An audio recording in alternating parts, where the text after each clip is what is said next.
Hi everyone, welcome back to episode 4 of the Barra bus build. Yes, this is you're watching someone learning as he goes. Thank you to Beer Turbo for pointing out my dash mistakes. I have to redo the dash. I covered up the emergency lights. I've never owned a Falcon before, so yep, that has to be done. But as you'll see from the front of this video, I've done the turbo. Well, I've mounted the turbo. And built my own manifold. Much of this past few weeks has been waiting for parts, so I did some rust as well. So yeah, enjoy. Thanks for all your feedback and thanks for your help.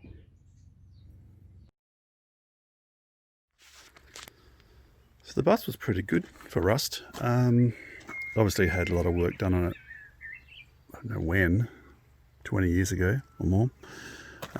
Little patch over to finish. I've done a whole lot of work in here. Didn't film it. It was all rusty through here. That's done. That's the only roof rust. But the biggest rust, the biggest problem was here. It's like they used it for putting in boats or something. This was all completely rusted out. I've already cut it out. You can see some of it down there. I've got to finish cutting out. So that and the boot were really rusty. This is why you shouldn't do old school patch repairs. That's a new piece of metal, just welded on top. It's all eaten through there, just because they kept the rust inside. Had about 8mm of bog on that.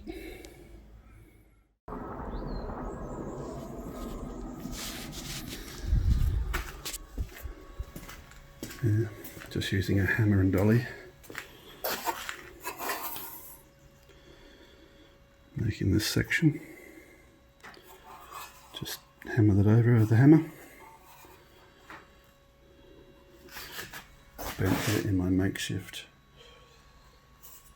handbrake, well, folder.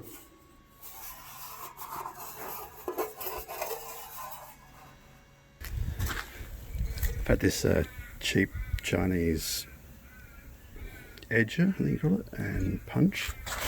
It's actually pretty good value. I think it was about 80 bucks. Look at this. Beautiful holes. Progress.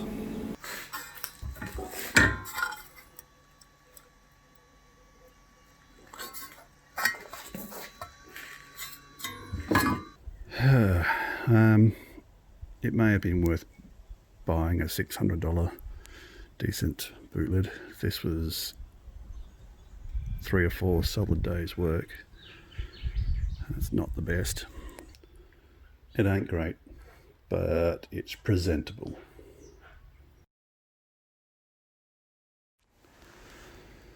So the $1,000 loom,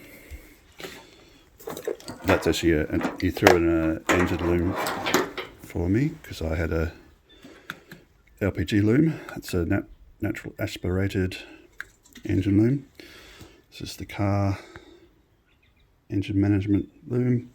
Throw in a ECU and everything looks labelled. This is going to save me a lot of time rather than trying to make something out of all that mess. I was dreaming. Anyway, yep, expensive, but it's going to save me a lot of time.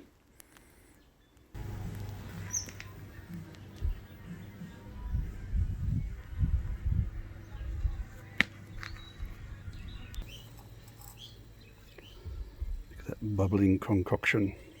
Well, not concoction, it's just the gas is still in the paint. It's a cheap way of getting a little bit of paint. You want to put it through a gun. There's videos on how to do it. I made a bit of a mess over there. But yeah, worthwhile.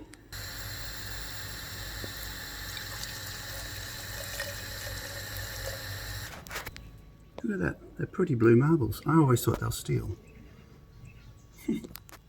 My 4-year-old is going to love them.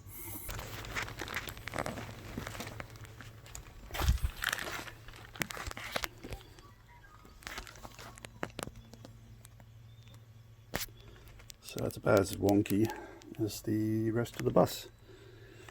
But you know, look, once it's fitted, no one will care.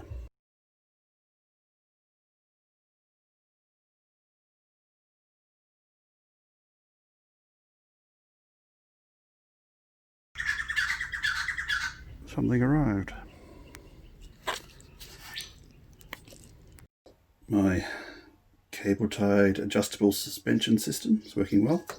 So you see I've cut out one of the sidewall vanes because obviously the pipe's got to go through there by the looks of it. So I've positioned it with actually the exhaust all mounted.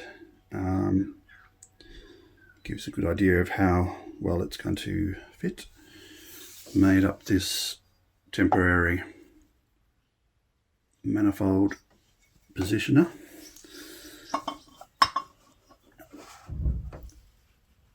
I'm pretty happy now. I spent yesterday just messing around with this for hours and got nowhere, but that with the flange on it, it's going to sit nicely. Time to make a manifold. A very short, tight manifold. Right, it's my first time I've ever done this, so my findings are, I tried, circle cutter on a, proper drill and vise, and it just wouldn't cut without jumping. So I've been cutting these unique shapes just with a cut-off disc and stone grinder, and it does it pretty quick.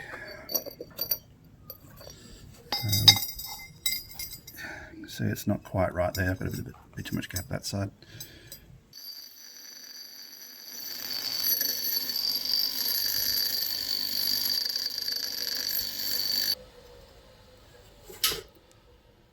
Look at that sweetness.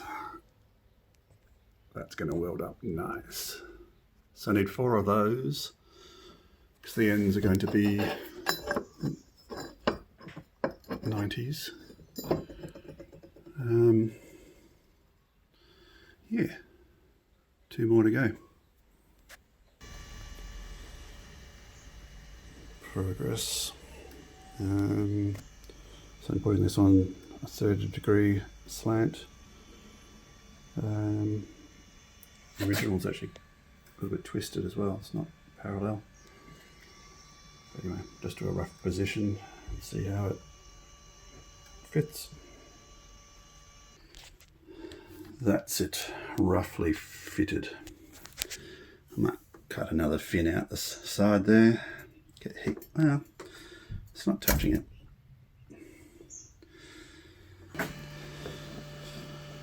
So I decided to grind on my welds because they're so bad. Make it look a bit prettier. You see that the original has a rib and curves in there. I think I'll do the same. I've got to grind out these anyway, make them smooth. But I'll weld in a rib, so at least the air flows into the turbo a bit better, rather than back down the pipes. I guess that's the theory of the air dynamics. It's pretty ugly, but that should do the trick. As you can see, I've booger welded it up again. I didn't feel the ground welds were going to be strong enough. So it looks pretty ugly, but be strong. Anyway, time to put the flange on. Hoping this stops warping. And then just after I did those extra welds on the tubes, it warped. It's kind of steampunk with vintage welds. Anyway. I think it's all done. Chunky welds and all. I used some flame proof does show exhaust, so it should work. I hope. Never used it before. If it works, I've saved myself $900, I reckon. Yeah, let's hope.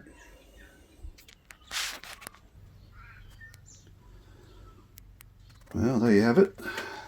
All mounted in place. I will have to take up another section of the engine bay wall. It's just rubbing against that, but it's not touching the chassis rail, and there's plenty of room here. Yeah, it's looking good. I love straight lines, so yeah, it's all very straight. I'll see how much I can continue that. Yeah, pretty happy with that.